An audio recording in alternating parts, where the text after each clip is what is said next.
Crimea's people have overwhelmingly voted to rejoin Russia in the referendum this weekend, as expected. That's creating more headaches for the US and Europe. Well, joining me to discuss all of this is the emerging markets analyst at Standard Bank, Tim Ash. And Tim, markets so far this morning seem to have taken this in their stride. Are people being a bit complacent here?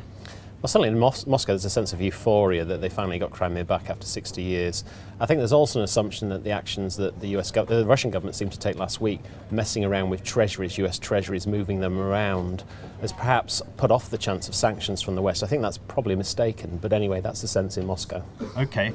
What signs have we seen so far of capital fleeing Russia? Has that been a noticeable trend since this crisis got underway?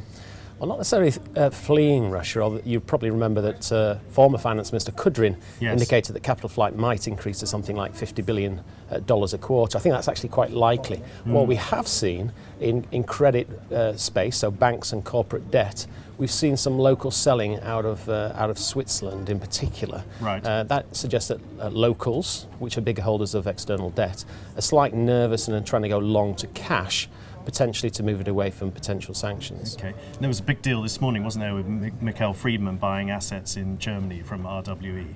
But anyway, turning back to the geopolitics of all of this now, incredibly complicated situation. What do you think Putin's next move is, first of all? Well, that's the big question. I mean, was his game plan just to take Crimea, or was it to take Crimea to do other things in Ukraine? I mean, clearly, if you go right back pre-Vilnius, I mean, Russia's objective was to stall Ukraine's European orientation. I think subsequently, the idea has been to undermine the Maidan administration, because essentially I think a lot of the things that the Maidan demonstrators want, rule of law and democracy, I guess, are all kind of things that perhaps people in Russia would want ultimately. Well, there's quite a lot of concern as well about increased Russian activity in eastern Ukraine. I think there were complaints about incursions into that region over the weekend as well. Is that a worrying sign that maybe his game plan is to seize more of Ukraine eventually?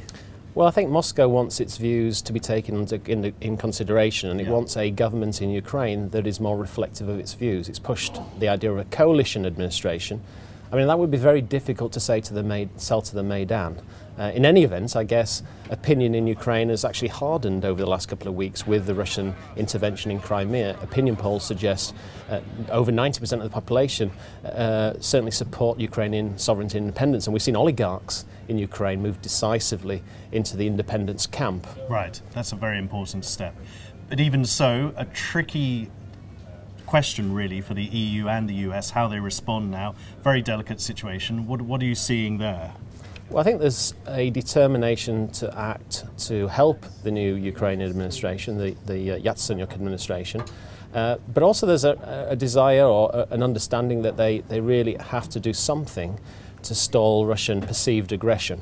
I mean, there's a hope that there's a lack of clarity of what they can do in Crimea, but there's certainly a desire to prevent Russian meddling in the rest of Ukraine, and perhaps, as you mentioned, intervention. So I think it's highly likely, I think, at this stage, that we'll see specific sanctions rolled out through the course of this week. This week, you reckon? And how harsh do you think those sanctions are going to be? Because, of course, there's still the gas question hanging over all of this in particular. Well, there's a range of sanctions that can be rolled out. One of the ideas is stealth sanctions, which is just generally you don't need much legislation. You just tighten existing legislation around compliance, anti-money laundering, anti-terrorism, rules and regulations that Western institutions should be complying anyway, and perhaps ask those institutions to apply them more vigorously with respect to former Soviet Union entities. I mean, the other ones are asset freezes, which is a fairly nuclear response. The Russian Federation Council has had a motion tabled which threatens reciprocal sanctions. Again, that would be a huge escalation from both sides. I should say that I don't expect the Russians to respond with disruptions to energy supply. I think that would be hugely damaging to Russia over the longer term, because we saw energy or gas disruptions in 2005, 6 and 7 from Ukraine, and the result was Western Europe massively diversified away from Ukraine. So that would hit Russia very, very badly over the longer term, so I don't think they'll do that. Okay, fascinating situation. Thanks very much, Tim. Keep us posted.